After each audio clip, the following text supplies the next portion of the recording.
Allez, let's go. Êtes-vous satisfait du One Piece post-Wano? Oui, un peu oui, oui et non. En fait, il faut savoir que oui, ça fait du bien. On a un vrai renouveau de l'œuvre et tout et tout. On a un rythme qui est beaucoup plus soutenu aussi. Mais bon, c'est aussi les chapitres post-arc, vous savez. Donc après chaque arc, Eiichiro fait des dingueries et tout et tout.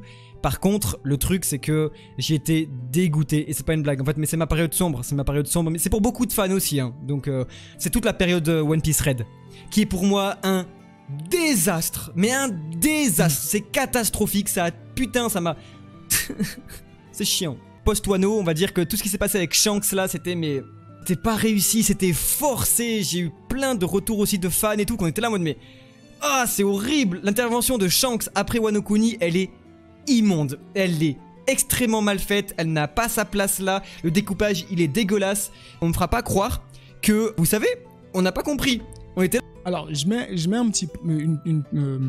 je mets pause là-dessus pour expliquer un truc. Parce que je sais que c'est pas... je sais qu'il y a beaucoup de gens en fait qui ne sont pas très affiliés ou qui ne comprennent pas trop ce qu'est le découpage ou quoi que ce soit. C'est pour ça en fait que dans ma dernière vidéo sur l'analyse un petit peu globale, enfin l'analyse un peu externe de l'arc Wano Kuni et de tout ce qui s'est passé autour, parce que moi je parlais pas vraiment du contenu. Ce qui m'intéresse dans cette vidéo, c'est peut-être le fait que eux vont parler justement du contenu. Moi j'ai pas parlé du contenu. Et ce qui peut être intéressant justement, c'est de voir ce que eux en disent en fait au niveau du contenu. Mais le découpage en fait c'est intéressant parce que beaucoup de gens en fait ne savent pas ce que c'est. Et le découpage en fait c'est tellement important, mais les gens ils s'en rendent pas compte. Quand il y a un mauvais découpage sur une page ou dans un manga, ou si un manga n'a pas un découpage qui est excellent, en fait fatalement ce sera difficile à suivre en fait. Tu auras vraiment du mal à comprendre en fait ce qui se passe. Et ça c'est vraiment chaud. Ça c'est vraiment chaud. Et malheureusement, dans le manga en fait, souvent le découpage, quand il est bien fait, c'est très fluide. La lecture est très fluide. Tu comprends très vite les choses. Mais quand c'est mal fait, bah malheureusement, tu comprends rien en fait. Enfin, c'est pas que tu comprends rien, mais c'est difficile à comprendre. C'est vraiment difficile à comprendre. Donc voilà, ça m'étonne pas en fait qu'il pointe ce fait-là. Et c'est pour ça en fait que j'ai pris la peine de l'expliquer dans ma dernière vidéo, parce que je sais qu'il y a beaucoup de gens qui font pas attention à ça.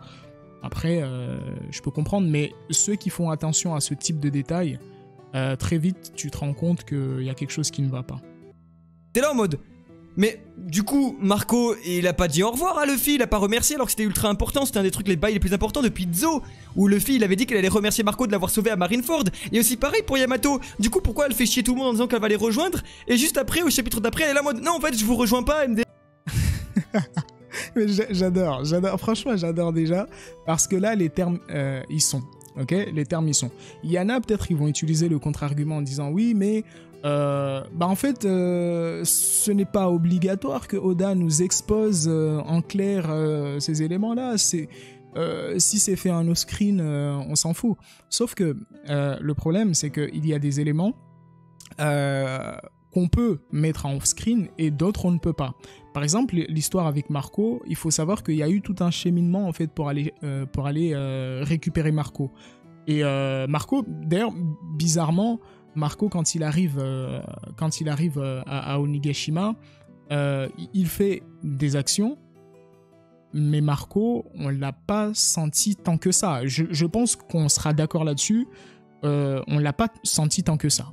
Il y a eu un moment que moi j'ai adoré quand il prend Queen et King à 2 contre 1. C'était hyper stylé. Marco, moi j'adore ce personnage. Mais après s'être fait rouler dessus, il était fatigué quoi. Et du coup ils l'ont dégagé.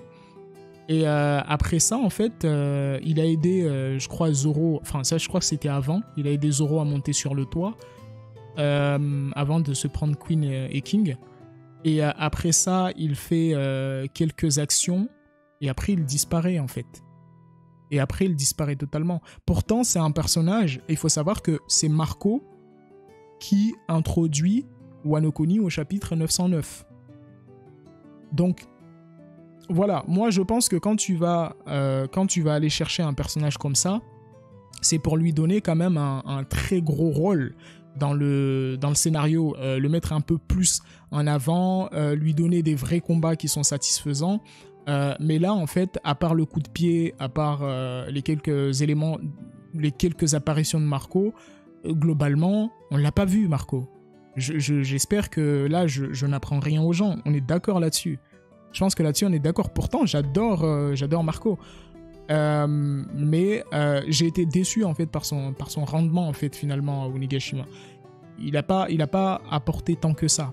Moi, je m'attendais à voir un Marco plus dans le côté soutien, dans le côté médecine, dans le côté plein de trucs comme ça. Mais en fait, on ne l'a pas vu. Malheureusement. Et ça, je trouve ça un peu embêtant. Et après, sur ce point de Marco, moi, je râle pas vraiment parce que même si c'est dommage qu'il n'ait pas été mis en avant, je m'en fous un petit peu de Marco. Mais c'est vrai que c'est un élément souligné. Parce que Marco, on nous a fait tout un forcing pour que le mec il soit là. Et puis finalement, on se pose la question, s'il était là ou pas, est-ce que ça aurait vraiment changé quelque chose ? Ok, il a aidé Zoro à monter sur le toit, mais je pense qu'il y avait d'autres alternatives pour que le mec il monte sur le toit, tu vois. Donc voilà. Moi, en tout cas, pour l'instant, je souligne quand même que c'est un bon argument. Enfin, en tout cas, souligner le côté Marco, c'est un bon argument. Là-dessus, on peut pas le reprendre là-dessus. Bon, pour ce qui est de Yamato, c'est compliqué parce que vous savez que j'étais le capitaine le capitaine du FC Yamato. J'ai fait une propagande de 2 ans sur ce personnage. J'ai combattu avec le FC Carotte, j'ai combattu avec le FC Kinemon, j'ai combattu avec beaucoup de FC qui voulaient voir leur personnage intégrer l'équipage. On s'est clashé, on s'est embêté, on s'est trollé. Et on était persuadé que Yamato, on était confiant, malheureusement. J'étais confiant et j'ai poussé mes troupes à troller, à dire qu'on avait gagné. Bah finalement, qu'est-ce qui s'est passé ? C'est qu'on s'est pris une clim. Franchement, je pense qu'il nous a envoyé en Sibérie. C'était une dinguerie. Ce qu'il a fait là, c'est une dinguerie. Ce que Oda il a fait là, c'est... Pour moi, c'est même pas un contre-pied. La vérité, c'est même pas un contre-pied. Parce que pour moi, il y a une différence entre faire un contre-pied, c'est-à-dire que tu dis, tu montres quelque chose, puis tu mets quelque chose de différent, et du coup, bah, tu es surpris. Bon, après, maintenant, les gens, on va dire, ils prennent le somme, alors que c'est juste stylé, en fait, que l'auteur puisse te contrer avec d'autres choses plus intéressantes. Mais le problème de Yamato, c'est qu'on nous l'a vendu tellement bien. On a fait toutes les connexions possibles avec Luffy, que ce soit avec Ace, que ce soit avec l'histoire avec son père, le haki, le fait qu'elle veut absolument rejoindre Luffy dans l'équipage, le fait qu'elle ait lu le carnet de Oden, le fait qu'elle veut être Oden. Putain, mais c'était une propagande. Mais digne de l'époque de l'URSS, c'était un truc de ouf. Ah mais moi j'étais pleinement dedans, moi je surfais sur la vague et j'étais devant, tout devant. Et puis voilà, mais comment ça s'est fini, pour moi c'est limite...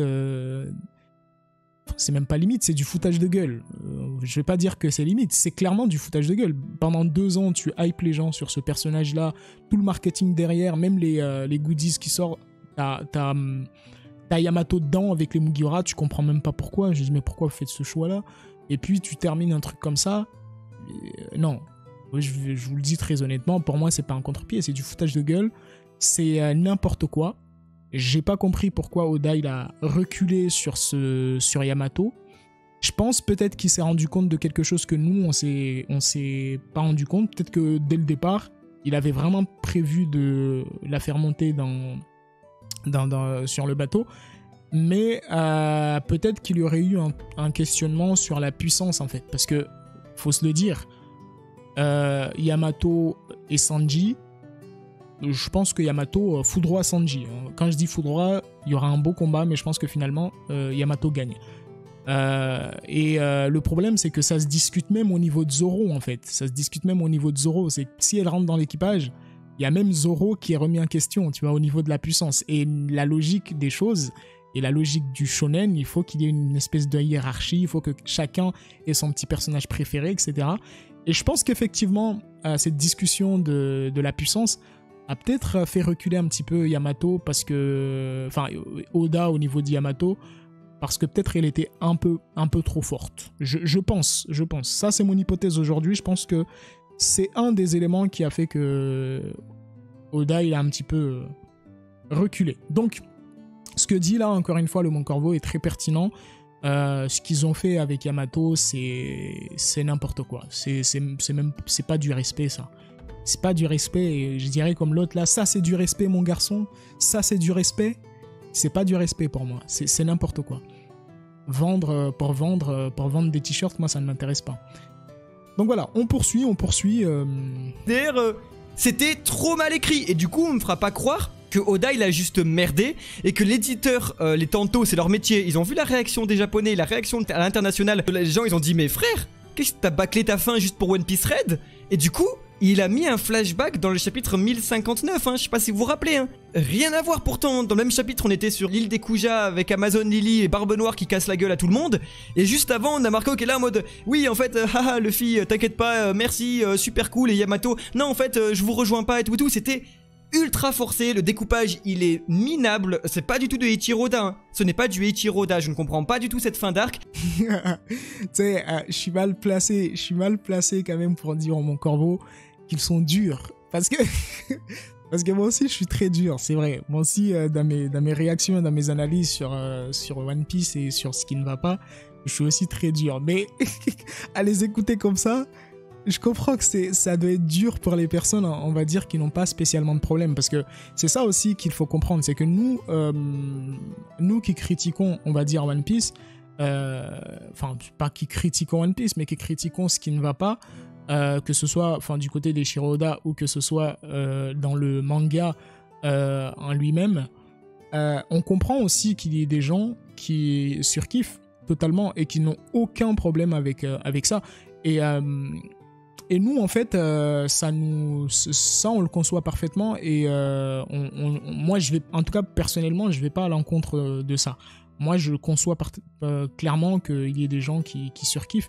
Et je comprends même pourquoi ils surkiffent. Mais moi, comme j'ai un œil déjà, on va dire, je suis un petit peu dans l'obligation de faire des analyses parce que je crée du contenu. Donc, je dois regarder ce qu'il ne faut pas regarder justement pour kiffer une œuvre et passer un bon moment dessus.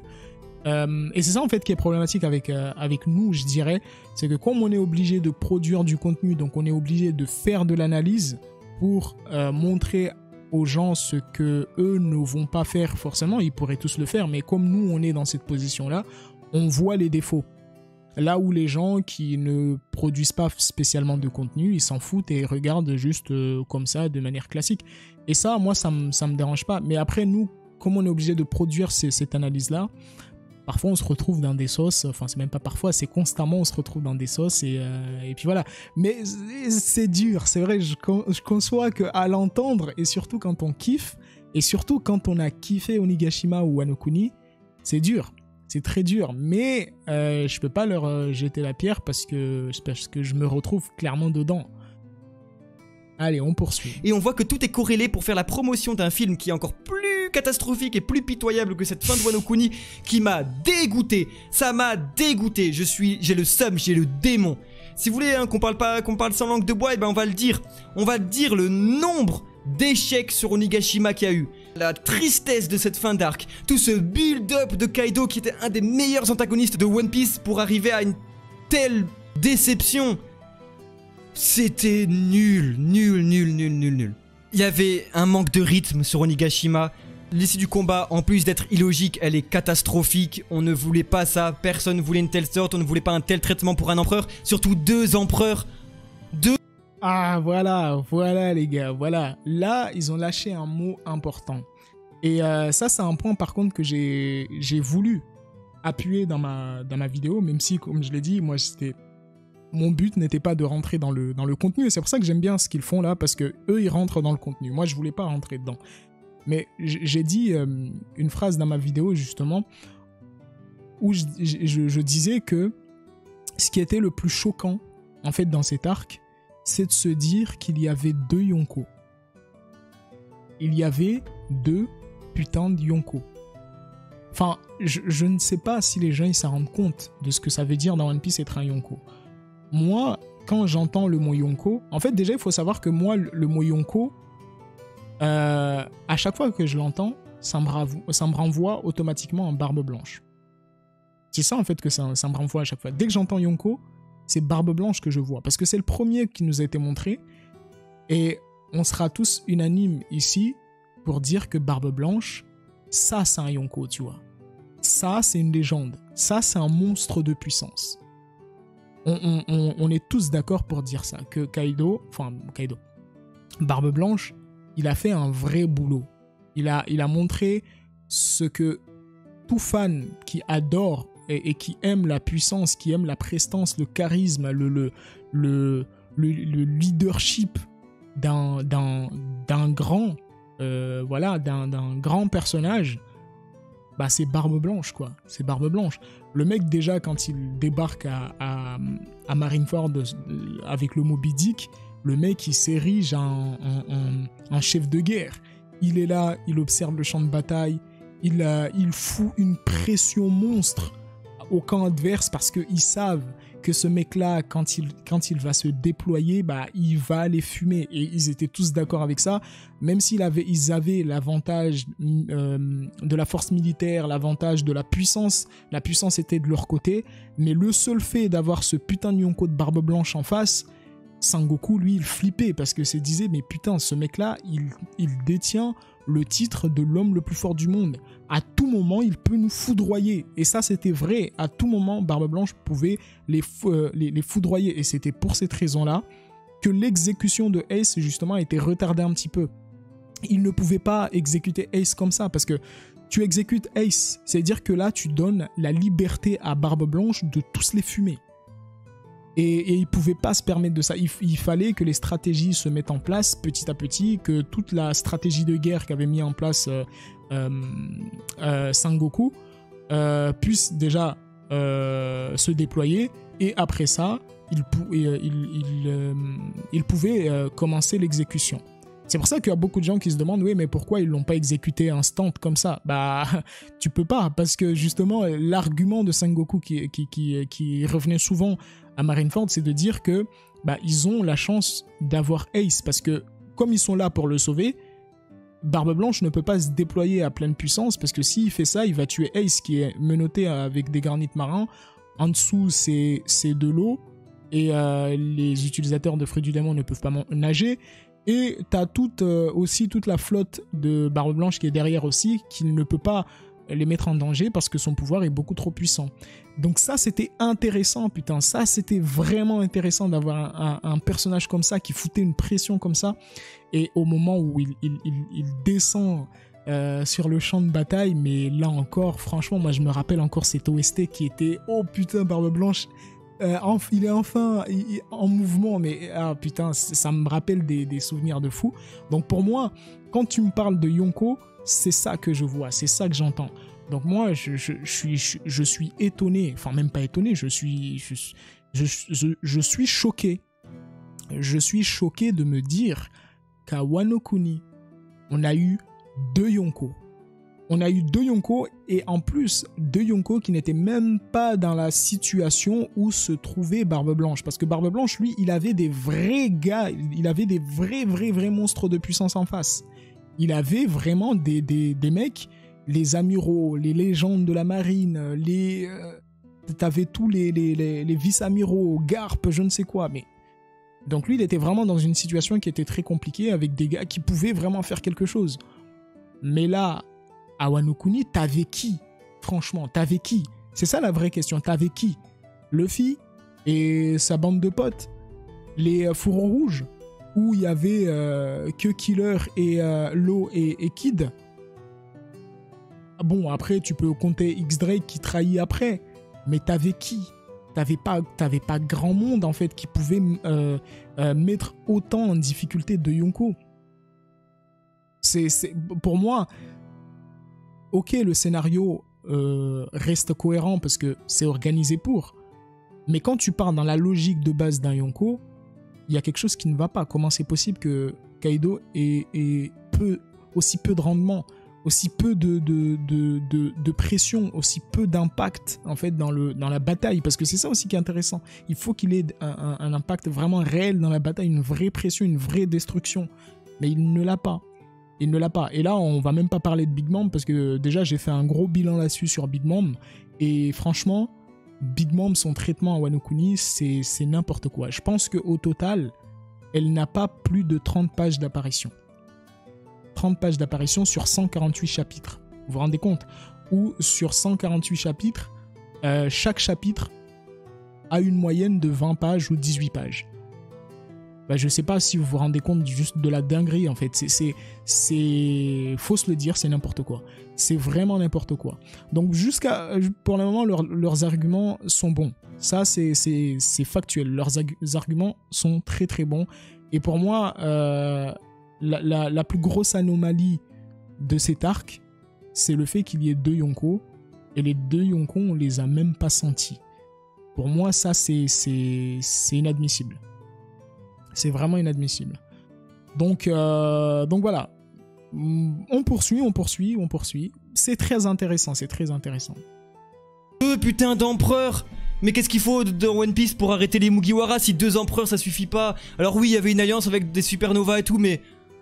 Oh la flemme quoi, je vous jure la flemme. Quand je vois le traitement des antagonistes comparé à Barbe Blanche ou quoi et tout, ça m'a gonflé. Oda il sait pas écrire des combats, c'était un ras-le-bol général en fait au Nigashima. On a essayé de tout donner nous en review pour vous dire que voilà, ça valait le coup et tout, mais en fait c'était... c'est pas bon. Et c'est la seule fois où on s'est lâché. On a fait une vidéo, on a dit qu'on était déçus. Je sais pas si vous l'avez vu cette vidéo, on essaie de tout expliquer. Alors là, parce que forcément, je sais que ça va clipper, ça va mettre sur les réseaux, ça va dire oh, le bon Corvo qui rage sans dire d'arguments, c'est quoi vos arguments et tout et tout. Eh les amis, on a dit 3000 fois nos arguments de pourquoi Onigashima était rincé. Voilà. Cette vidéo là, elle existe. On est le Monster Trio trop fort, les rapports de force dans One Piece, Onigashima bilan. On a essayé de faire un titre en mode ouais, ok, tranquille et tout et tout. Mais cette vidéo là existe, elle dure 40 minutes. 40 minutes où vous avez tous les arguments au monde. Et on a essayé de le dire le plus politiquement correct possible, le plus cool possible, avec le plus de diplomatie possible, pour dire à quel point c'était un désastre. On a parlé à cœur ouvert là-dedans, et j'ai vu qu'il y avait des très bons retours. On avait peur parce qu'on s'était un petit peu ouvert, parce que, en fait, c'était trop dur. On était déçus. C'est que la déception de fans, en fait. On était là en mode, oh, mais c'est pas possible que ce soit si nul, c'est pas possible. Jusqu'à la toute fin. On avait de l'espoir jusqu'à la toute fin. Kaido qui disparaît aussi tristement. Big Mom qui disparaît comme ça. Alors, moi, j'y crois pas, hein. Je suis toujours dans le déni, hein. Vous savez, c'est la première phase, je suis dans le déni total. La fin de Wano, pour moi, elle est pas bonne, hein. Et pourtant, hein, pareil pour la mort des fourreaux rouges, pour tout ça. Toute la grandeur du post-Wano aurait pu en être encore plus grand si au final Onigashima avait été nailed, quoi. Et en fait, quand je repense aux fourreaux rouges et à leur disparition qui sont toujours là, et à l'aube et tout, on n'a même pas eu l'ouverture de Wano, je comprends même pas. Alors bon, ça va arriver plus tard, Oda il a ses raisons et c'est tant mieux aussi, il maîtrise, hein. Je vous jure, ça me fait chier.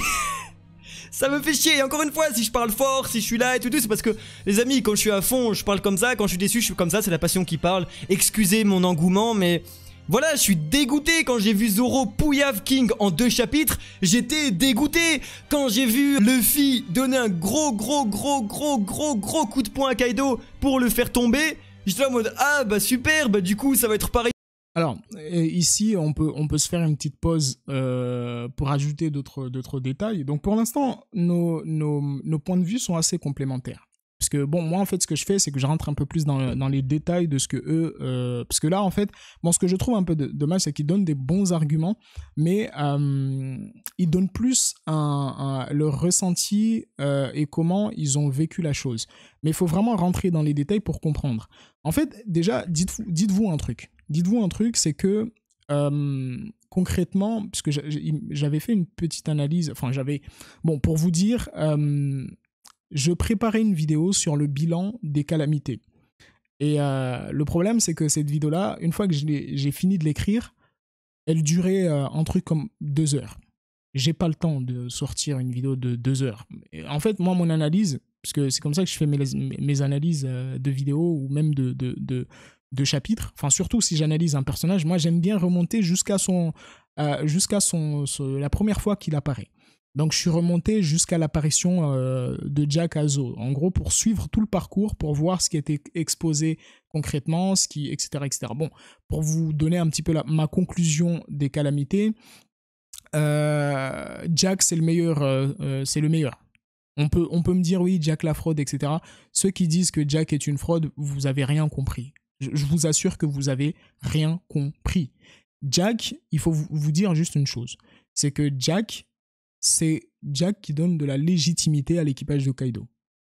Je ne sais pas si les gens ils s'en rendent compte, mais c'est Jack qui nous dit « Ok, ce mec, il n'est surtout pas à prendre à la légère. » Et après, ce qui va se passer, c'est que justement, Jack va se faire décrédibiliser à Wano Kuni.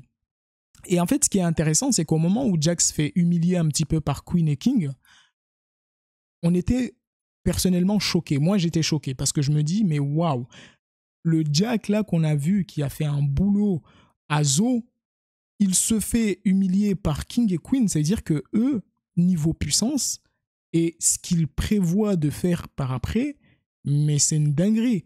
Moi, dans ma tête, c'était comme ça que j'ai fait le calcul. Je me dis, mais après, ce que nous a montré Jack, c'est un truc de ouf. Donc, c'est-à-dire que Queen et King, mais ça va être n'importe quoi, mais j'ai trop hâte de voir ça. Ah bah en fait, finalement, non. Finalement, il s'est rien passé. Parce que déjà, premièrement, Jack, on ne l'a pas vu. Déjà, ce qui est intéressant à savoir, c'est que Jack, lors de l'affrontement entre les Fourreaux Rouges et Kaido, il y a eu une première bataille. Il y a eu une première bataille où tu avais les soldats de Kaido dirigés par Jack qui ont d'abord affronté les Fourreaux Rouges, ok, et après les Fourreaux Rouges sont montés, ont pu atteindre Kaido. En fait, il y a eu deux batailles finalement. Bon, deux batailles qui étaient un petit peu off-screen, mais en tout cas, ça se voit. À un moment donné, on voit Jack avec les Fourreaux Rouges, avec les Minx, etc., se foutre sur la gueule. Après, c'est passé off-screen. Et après, on a un gros focus sur les Fourreaux Rouges contre Kaido. Donc, pour vous dire que Jack, même s'il a eu des combats qui sont honteux, où le mec, il avait presque battu Nekomamushi. Enfin, je crois qu'il s'est battu contre Nekomamushi ou Nuarashi, je sais plus, j'ai oublié. Mais il l'avait presque battu. Et là, ok, la lune est ressortie. Ok, le mec, il l'a tué. Bon, facilité scénaristique à mort, mais pourquoi pas. Ce qui est juste chiant avec Jack, c'est qu'on l'a mis trop en off-screen, en fait. Au lieu de le pousser encore plus, parce qu'il était déjà légendaire comme personnage. C'est le premier personnage à apparaître avec 1 milliard. Ça, il faut se le rappeler là. C'est la première fois qu'on a 1 milliard de berries, c'est Jack. Et c'était juste impressionnant.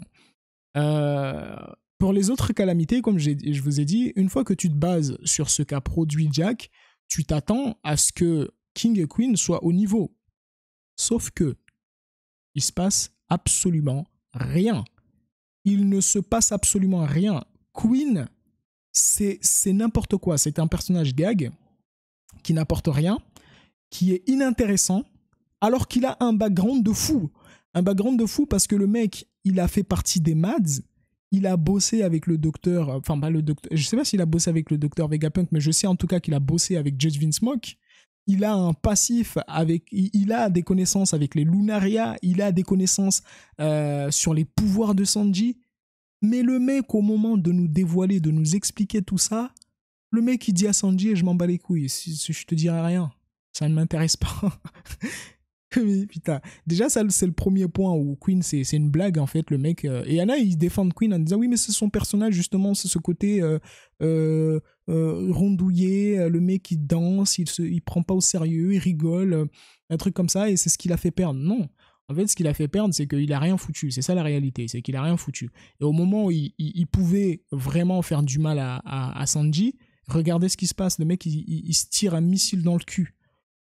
Et vous allez me dire, oui, c'est sérieux. Non, en fait, non. Il y a rien de sérieux dedans. C'est juste des facilités scénaristiques en plus qui étaient nulles. Complètement... c'est n'importe quoi. C'est même pas sérieux. En fait, c'est même pas drôle, déjà, premièrement. Et donc voilà, le rendement de Queen... pété, totalement pété. Le mec, il se fait gifler par il se fait gifler par Chopper. Franchement, pour moi, dans One Piece, le summum de l'humiliation, c'est de te faire gifler par Chopper. Chopper, c'est pas un personnage. Encore, tu vois, à l'époque, quand il avait vraiment le Monster Point, tu vois, en mode berserk, tu te fais gifler par lui, je comprends. Tu vois, je comprends. Mais le mec, là, t'as la version kawaii du Monster Point. Tu vois, je crois que c'est le Monster Point comme ça qu'il s'appelle. La version kawaii, tu vois. Et c'est cette version qui te gifle. Pour moi, ça, c'est le summum de l'humiliation. C'est vraiment là, on est dans des sphères où tu peux même pas raconter ça, tu vois. Tu peux pas raconter ça. Tu peux pas dire que Chopper, il m'a giflé. Et pour moi, en fait, cette gifle que se prend Queen, pour moi, ça l'a tellement décrédibilisé. En plus, je crois la phrase de Chopper était tellement honteuse. Mais bref, j'ai même pas envie de parler parce que franchement, le côté Queen, laisse tomber. Franchement, ce qui s'est passé, en plus, le mec, j'ai oublié le moment là où il se fait tourner comme une toupie. Mais c'était quoi ça? C'est une calamité, putain, c'est le bras droit de Kaido. Enfin, c'est un des bras droits de Kaido, c'est la garde rapprochée. Comment ça se fait que tu te fais tourner comme une toupie? C'est pas possible.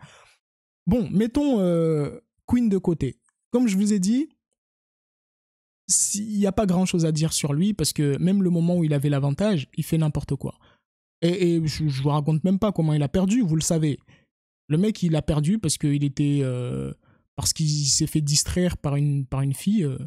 Voilà, qui l'intéressait. Et puis, bah voilà ce qui s'est passé. Et c'est comme ça qu'il a perdu. Bref, deux fois de suite où il fait n'importe quoi et Sanji, il le tabasse. Bref, pour ce qui est de King, qu'est-ce qui se passe concrètement? Déjà, premièrement, le mec, il commence, il rentre, il fait une action qui est quand même... il rentre fort. Ça, il faut se le dire. Il rentre très fort parce qu'il renverse l'équipage il renverse en fait l'équipage de Big Mom, pardon. Il renverse l'équipage de Big Mom. C'est intéressant. Là, on se dit, oh, il a renversé quand même un Yonko, tu vois.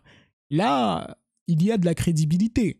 Là, il y a du sérieux. Là, tu te dis, ok, Zoan Antique, bras droit de Kaido, le mec, il est stylé, même si, bon, pantalon en cuir, j'ai douté, mais à ce moment-là, je pense que quand tu vois un personnage en pantalon en cuir, à part si tu t'appelles Katakuri, quand tu as vu le groupe de Numbers, etc., tous des fraudes, tu vois King en cuir, je pense qu'à ce moment-là, on aurait dû déjà avoir le doute. Mais bon, on se dit, pourquoi pas? Pourquoi pas? Il était très stylé. Et jusqu'à là, en fait, le mec, il a rien fait. Après avoir fait tomber Big Mom, il a rien fait. Le mec, il a disparu jusqu'à apparaître au moment où il dit au Tobiropo, on va même pas en parler des Tobiropo, mais au moment où il parle des Tobiropo, il leur dit bon, il faut aller choper Yamato et celui qui arrivera à le choper, bah, on lui donnera l'opportunité de se battre contre nous et si vous arrivez à nous battre, vous prenez notre place. Très bien, donc le mec il était badass, il était voilà très stylé à ce moment-là, ok, mais nous dans One Piece on s'en bat les couilles des poses de mannequins, nous on veut des actions, donc là qu'est-ce qui se passe? Ce qui se passe c'est que le mec il va encore une fois disparaître, on va pas le voir pendant des longues minutes, donc tu te dis ok, le mec il a disparu, tu veux que je dise quoi? Bon, on attend, peut-être que le mec il a des moments, on attend que le mec il revienne en force, etc. Ok.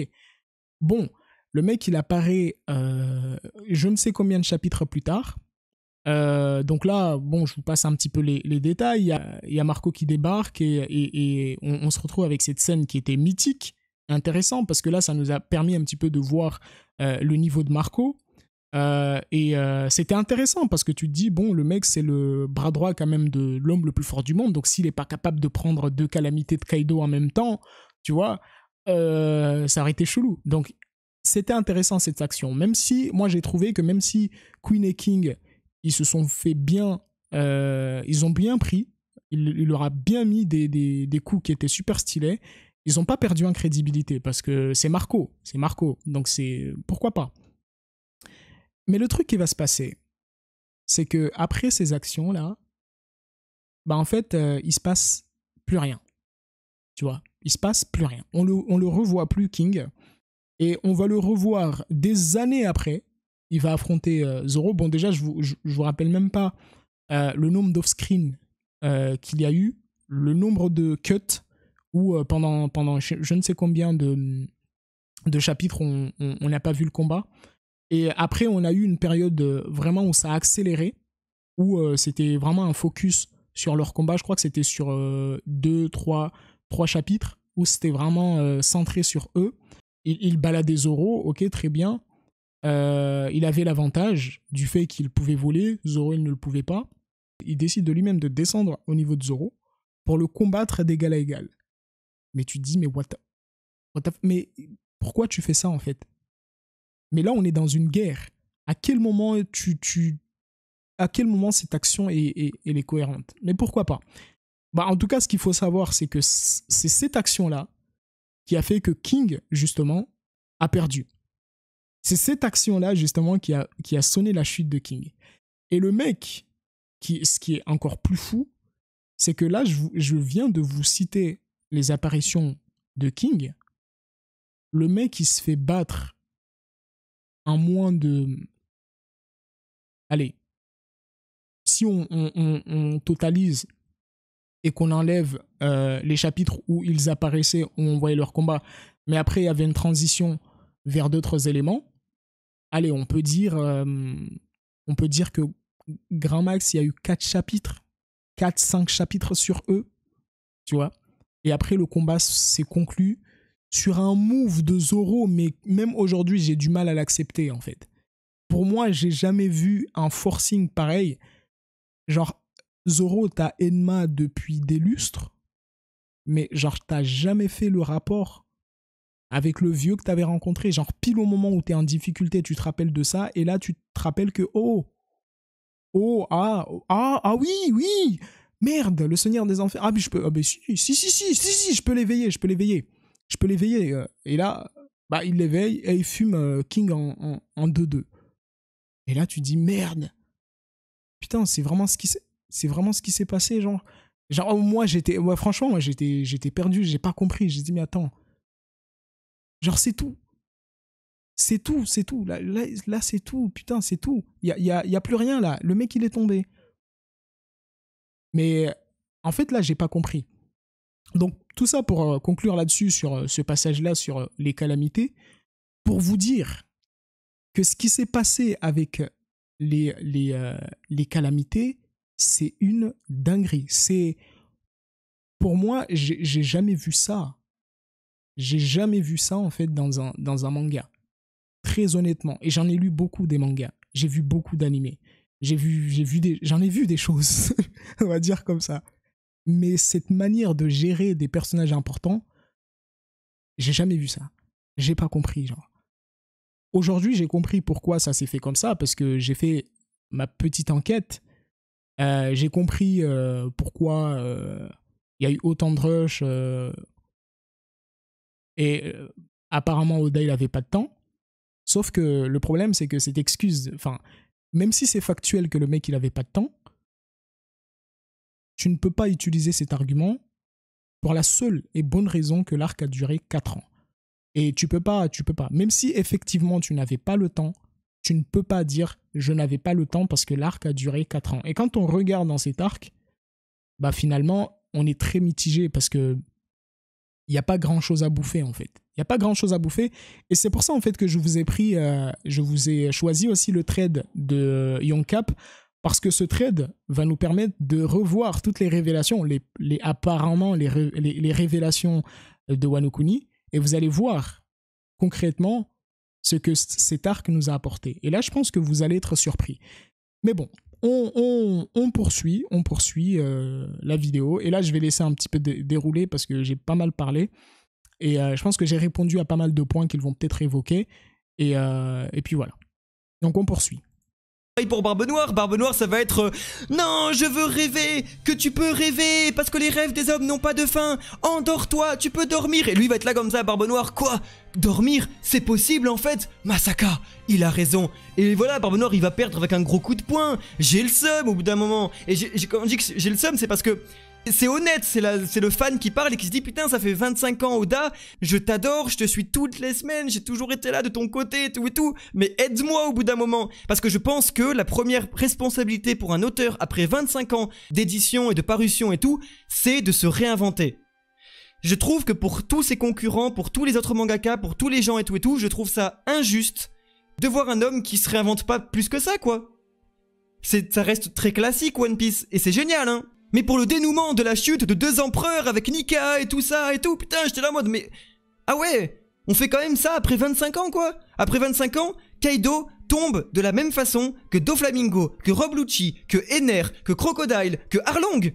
C'est pas une blague, il tombe exactement de la même façon, des mêmes procédés scénaristiques. Et ça m'a cassé les... Sauf que, et là, c'est petit détail, hein, on va pas faire long, mais petit détail important aussi à compléter, c'est qu'il faut savoir que Oda, il avait assuré que ça ne plairait pas aux fans que Luffy batte Kaido de manière classique avec un coup de poing comme il l'a souvent fait. Il avait dit qu'il n'allait pas le faire, mais il l'a fait quand même. Pour vous dire à quel point le mec, il n'avait plus d'options. Il était dans une position où il avait utilisé trop de temps à raconter n'importe quoi, à raconter des choses qui n'intéressaient personne, une gestion catastrophique des combats, une pression très mal gérée, une guerre qu'on ne ressent pas vraiment, des personnages importants qu'on ne voit pas, des combats full off-screen, des personnages censés morts mais qui reviennent à la vie 10 000 fois. Genre à un moment donné, une fois que tu as pris tout ton temps à raconter ça, bah c'est sûr que quand ton éditeur il te dit « Bon mon frérot, on t'a laissé beaucoup de temps, on t'a laissé 4 ans, conclue maintenant. Et arrête de nous faire chier, tu conclus maintenant. » Bah là, il se dit, oh, bah, excuse-moi, bon, il faut qu'on termine. Faut qu'on termine. On y va. Tu vois, bah voilà, c'est ce qui se passe. Donc le mec, il se retrouve, il se dit, bon, en fait, moi, j'avais prévu que Luffy se sacrifie avec Kaido en plongeant dans la lave. Mais malheureusement, je dois le finir avec un coup de poing parce que j'ai plus le temps. Tu vois, bah en fait, c'est ça en fait ce qui s'est passé pour moi dans ma tête. Bon, je troll un petit peu. Mais je pense il y a quelque chose qui est très bizarre là-dessus, tu vois. Soit il a oublié sa déclaration, soit il est tellement habitué à ce move où il termine tout le temps les personnages de cette manière, en fait, que il s'est dit, bon, bah ça va passer, ça va passer.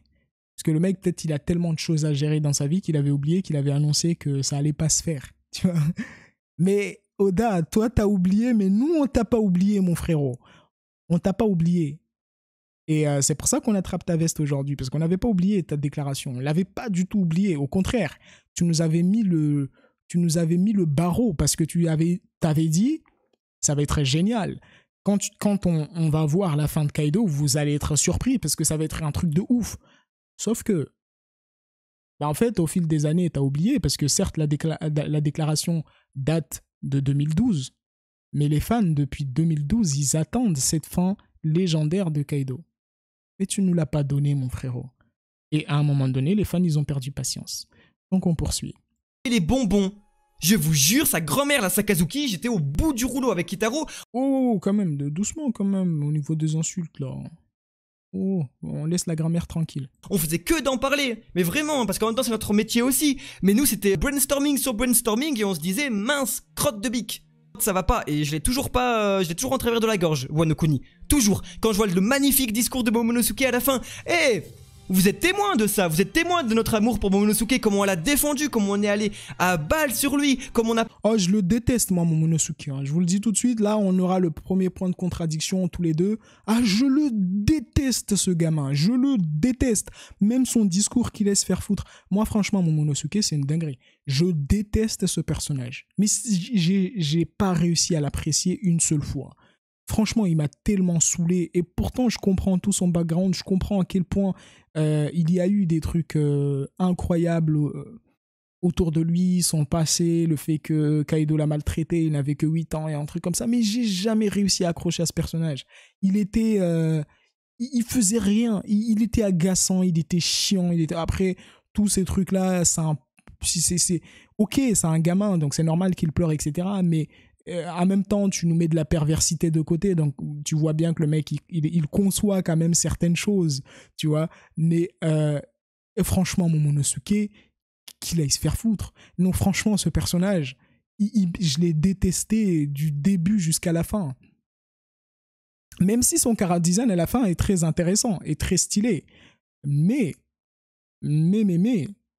au-delà du chara design, Momonosuke, j'ai pas réussi une seule fois à accrocher à ce foutu personnage. Moi, il m'a saoulé, mais à chaque fois que je le voyais, je pétais un câble. Je comprenais pas pourquoi on continuait encore à le mettre au devant de la scène. Et en plus, le mec, on l'a pris comme modèle et symbole, comme le chef de la guerre, en fait. Mais il a foutu quoi, à part sa transformation en dragon, qui n'a pas servi à grand chose. Ok, il a arrêté l'île au final. Bon, ça c'est l'action, la seule action vraiment stylée qu'il a eue. Mais globalement, le mec, il était en full hésitation. Ok, on va me dire oui, mais c'est logique, c'est un gamin. Je suis d'accord, c'est logique. Mais n'empêche, moi, là maintenant j'ai parlé de manière personnelle, ce personnage, j'ai pas réussi. Il était trop chiant. Il était extrêmement agaçant parce que pour moi, s'il avait simplement le comportement de gamin mais qui a envie de jouer l'homme courageux, ça m'aurait pas dérangé. Mais le problème, c'est qu'on a aussi un parallèle où tu as le gosse qui est aussi très pervers. Donc il a une espèce de conscience. D'ailleurs, on ne sait même pas d'où il tient cette perversité, en fait. On ne sait même pas. Peut-être que dans un SBS, on apprendra que Oden l'amenait dans les quartiers des plaisirs. Mais ce qui serait bizarre, est-ce que Oden aurait trompé Toki? Je sais pas comment, Oda, tu vas t'en sortir avec ça. D'ailleurs, on lui avait posé cette question là dans un SBS. Il a dit ouais, je peux pas vous dire à quel moment les enfants ils deviennent pervers parce que ça va vous allez comprendre des choses qu'il ne faut pas comprendre. Non, Oda. Oh non non non non non, tu vas pas nous la faire. Oh non non non non non, Oda, on va pas l'accepter ça. Donc voilà, pour vous dire que Momonosuke, premier point de contradiction, j'ai jamais réussi à accrocher à ce personnage de merde. Et je suis bien content, mais franchement, je suis extrêmement content qu'on voit plus ce personnage, parce qu'à chaque fois que je le voyais, je soufflais. Je sais pas, j'ai un problème avec ce personnage. J'ai un vrai problème. C'est vraiment le personnage de cet arc et depuis Zo, enfin même pas depuis Zo, depuis Pinkasa, à chaque fois que je le voyais, je pétais un câble.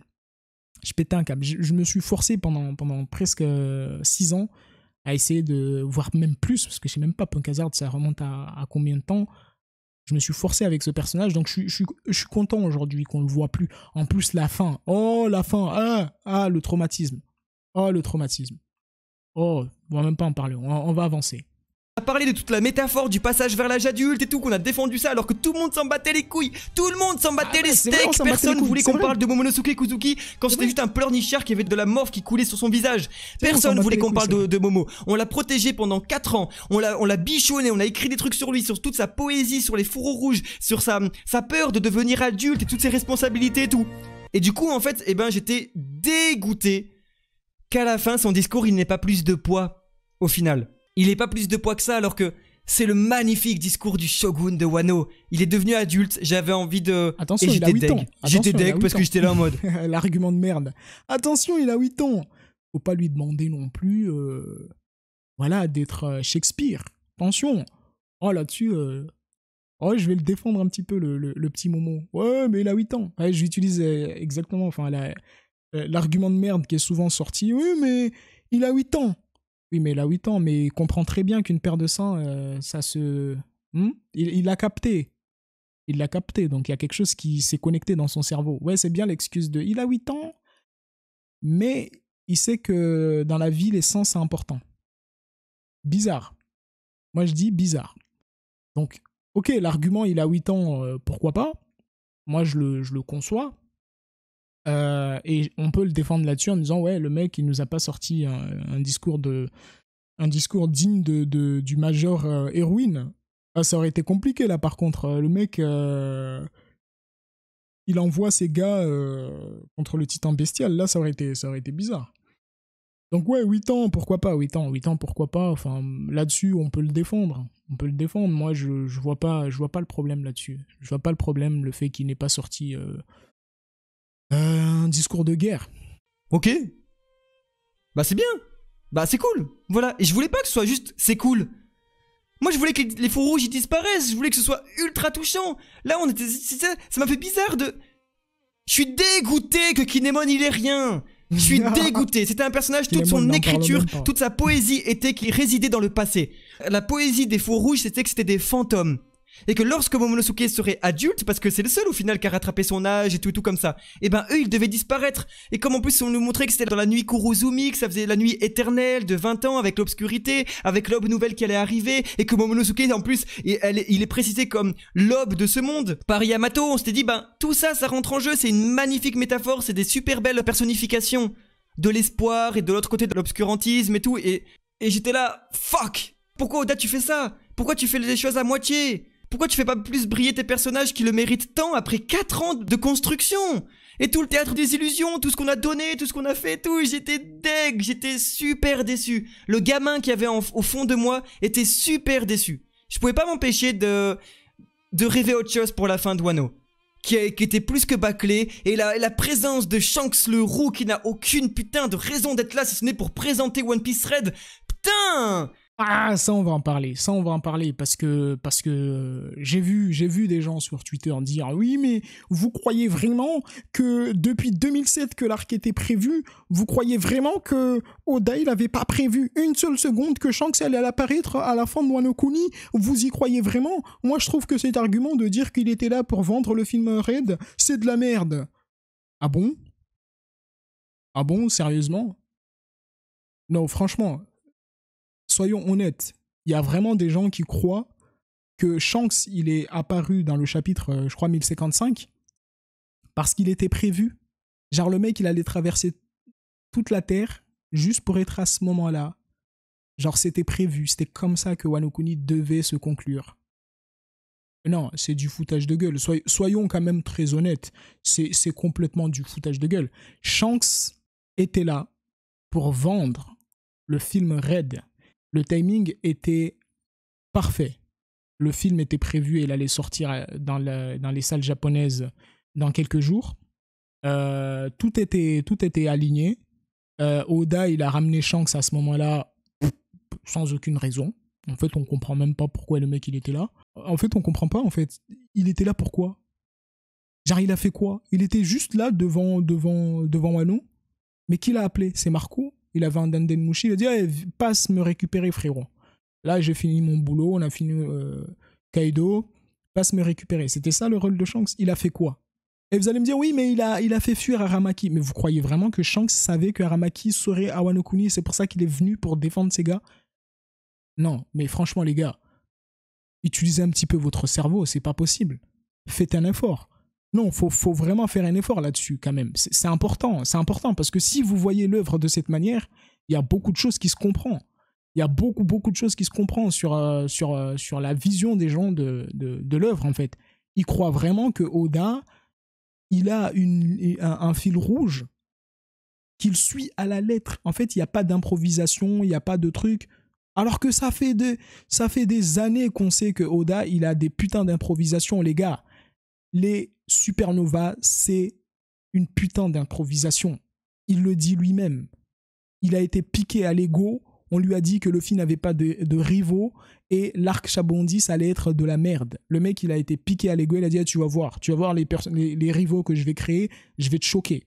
Le mec, il a créé les supernovas. Le truc, c'est qu'il a créé des personnages. Enfin, il y en a plus ou moins stylés. Mais le truc, c'est que ça a rallongé son manga de 12 ans. Erreur monumentale, mais en tout cas, il a créé des personnages, voilà. Mais il y a des putains d'improvisations.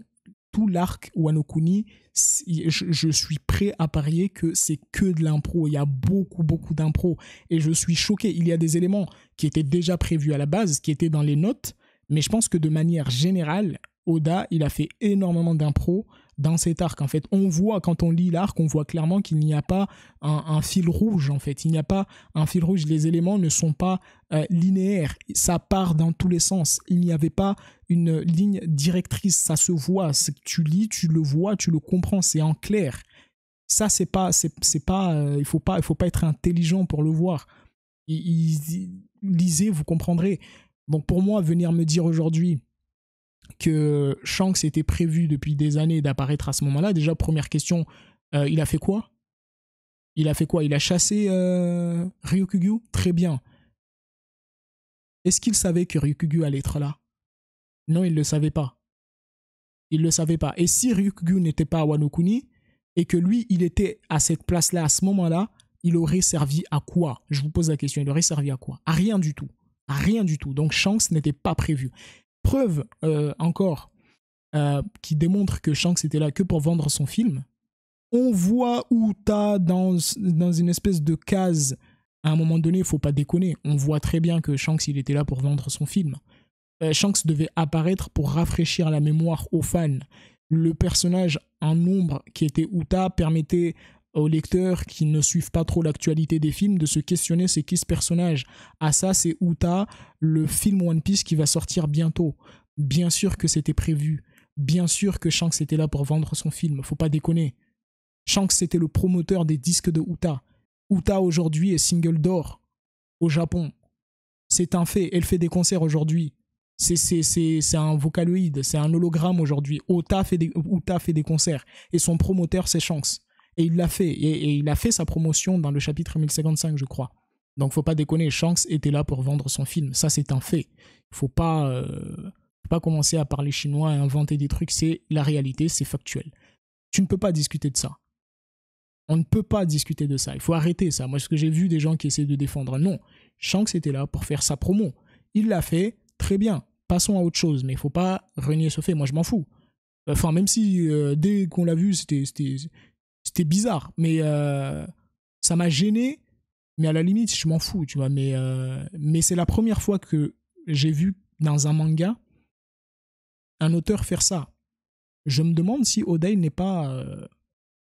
J'ai une question, je sais pas, hein, mais je me demande si Oda il n'est pas fauché. Genre... on lui a forcé un petit peu la main, on dit bon, tu vas prendre un billet, tu vas renflouer un petit peu les caisses. Donc fais-nous un petit geste, s'il te plaît. Mets Shanks, mets Uta en fond, fais-nous monter un petit peu la sauce. Je sais pas, c'est une hypothèse. Mais la réalité, en tout cas, qu'on ne peut pas enlever, c'est que le mec, il était là pour son film. Point final. Point final, les gars. C'est comme ça. On va pas commencer à se mytho. C'est la réalité. C'est comme ça. Ok? On avance. Ça a été bâclé pour ça, hein. Ça a été bâclé pour ça.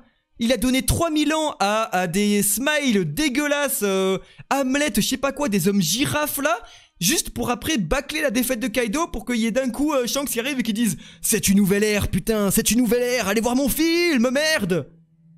Mais j'ai pas envie d'aller le voir ton film, en plus il est nul. Merde. C'est pas comme ça qu'on imaginait One Piece, non. Non, la fin de Wano. Ils ont dit les termes, Oui, le film Red est claqué. Je vous le dis les gars, le film Red, c'est de la merde. C'est le pire film One Piece jamais produit. C'est un fait. Ça par contre, ne discutez même pas avec moi, c'est une réalité. Le film Red, c'est le pire film One Piece qu'on a jamais vu au cinéma. Moi, je l'ai vu au cinéma. Je suis allé le voir. Ok? Je suis allé le voir ce film avec un pote. Heureusement, j'ai pas payé, on m'a payé les places. Mais franchement, si j'avais mis un billet sur cette place, j'aurais eu le seum. Mais ce putain de film fanservice qui était là pour créer un vocaloïde, pour créer juste un personnage qui allait faire des concerts au Japon.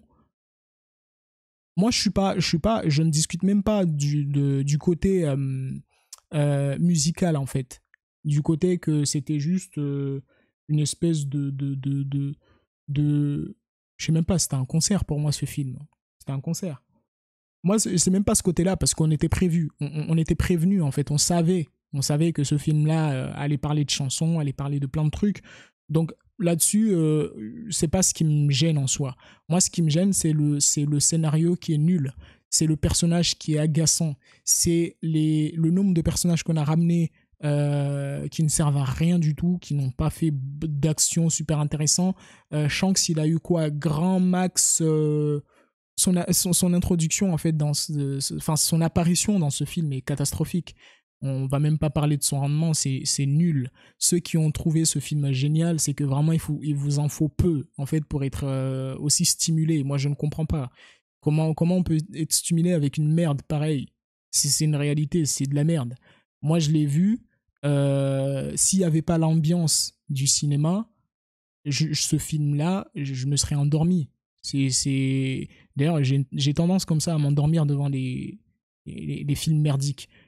Mais franchement, s'il n'y avait pas toute l'ambiance, s'il n'y avait pas mon pote, s'il n'y avait pas les mecs qui criaient sur les fanservice, etc., quand il y avait du fanservice, je serais en train de ronfler, tu vois. Ça, c'est une réalité, je serais en train de ronfler. Donc là, il faut se le dire très clairement, c'est le pire film One Piece, en fait. C'est le pire. J'ai pas vu ça. Même, je crois que même le One Piece 3D, on peut l'excuser pour l'époque. Aujourd'hui, produire un scénario comme ça, c'est nul à chier. En plus, quand Oda il te dévoile que en fait le vrai scénario du film Red, c'était Luffy qui remonte dans le passé pour aller rencontrer le premier utilisateur du Gomu Gomu no Mi. Mais tu te dis mais quoi?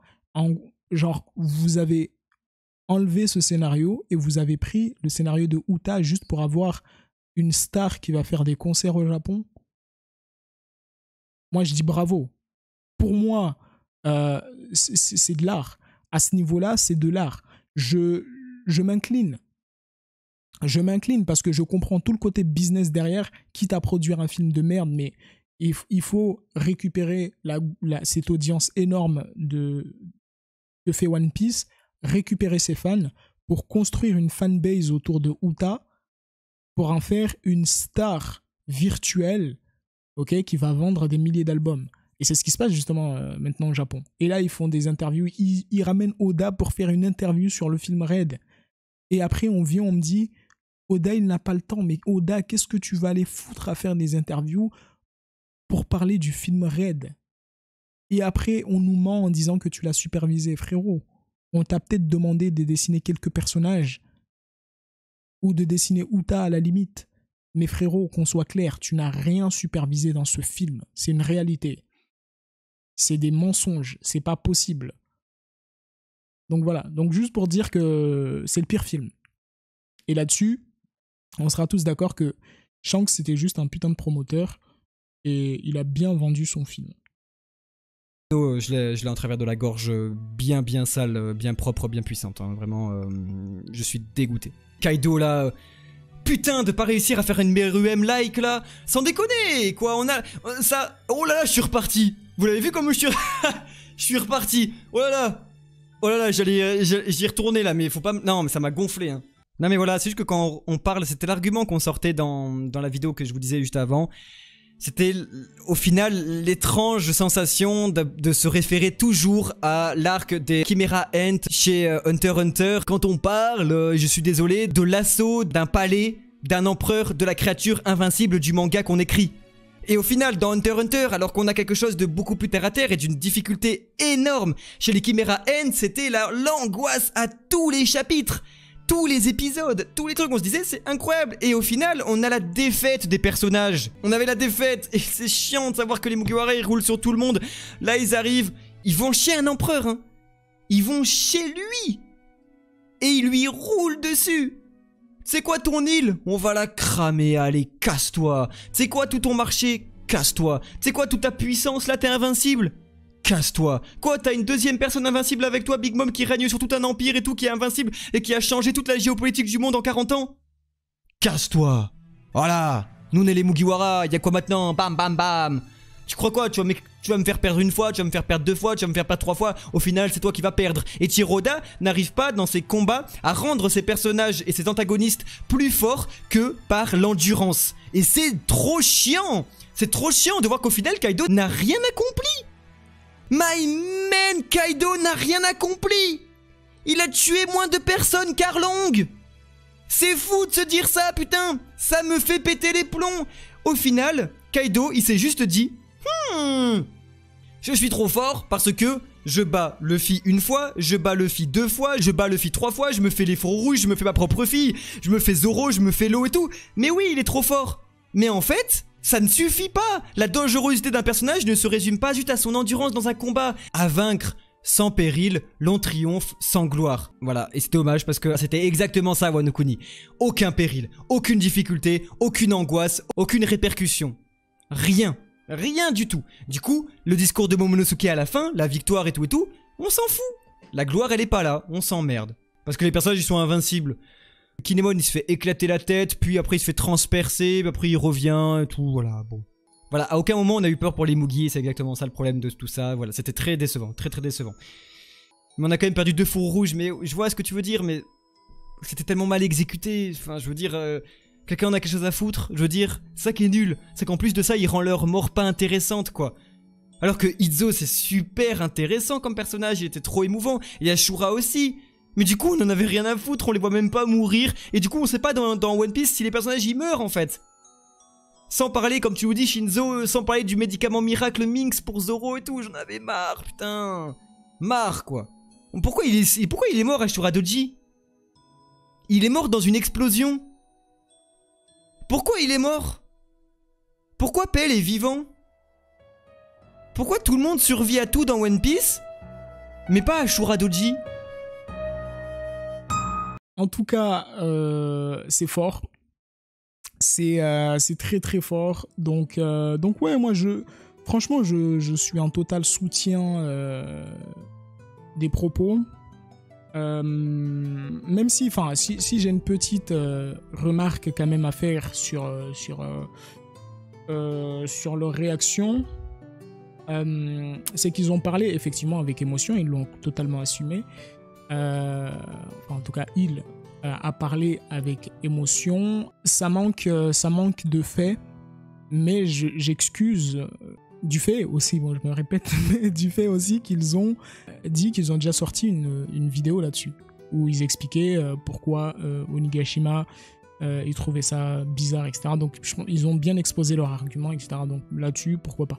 Donc là, je pense que c'était plus de la réaction au niveau émotionnel. Moi, ce que j'ai essayé d'apporter à leur argument, c'est des faits, vous expliquer pourquoi beaucoup de gens sont déçus, etc. Et je pense que ce que je donnerai comme conclusion à cette vidéo, c'est de dire en fait que ça fait 7 ans que les gens attendent, enfin 7 ans, je dis 7 ans, depuis 2007, pardon, que les gens attendent cet arc. 2007 les gars, je sais pas si vous rendez compte, peut-être il y a des gens qui lisent One Piece aujourd'hui, ils étaient même pas nés. Depuis 2007, les gars, ils attendent. Après toutes ces années, après tous les teasings qu'il y a derrière, après tous les conneries en fait qu'on a bouffé, que ce soit du côté des éditeurs, que ce soit les déclarations de Oda, que ce soit la sur-hype autour de Kaido, le fait que Oda ils disent j'ai trop hâte de dessiner cette scène mythique de la fin de Wano Kuni, etc., etc. Et puis finalement, quand tu fais le bilan, tu te dis bah en fait on s'est foutu de notre gueule. C'est ça la réalité, c'est ça la vérité. Et je trouve ça extrêmement dommage, je trouve ça décevant en fait. Pour moi, c'est inadmissible, je ne comprends pas pourquoi ça s'est fait comme ça, comment c'est possible qu'un arc aussi qui aurait dû être légendaire, exceptionnel, mais un arc qui aurait tellement choqué qu'on en parlerait 20 ans, 30 ans après en disant mais putain, vous avez pas vécu l'arc Wano Kuni, c'est une dinguerie. Et là aujourd'hui, tu te retrouves avec un arc comme ça, où tu as des rushs partout, des histoires inintéressantes, des morts dont on a strictement rien à foutre, tellement la mise en scène et la tâche est nulle. Un antagoniste qui est certes très fort, qui a fait des actions qui étaient intéressantes, mais globalement, le rendement est pas ouf. 2 Yonko qu'on ne sent même pas. Une guerre où t'as l'impression c'est une bagarre à Dressrosa. Le personnage principal, enfin l'antagoniste principal de l'arc tombe comme si c'était un vulgaire personnage de seconde zone. Ben, y a de quoi dormir sur son lit et fixer le plafond et regarder le blanc du plafond, quoi. Et de s'interroger, se dire mais putain, il s'est passé quoi en 4 ans, genre, j'ai pas compris.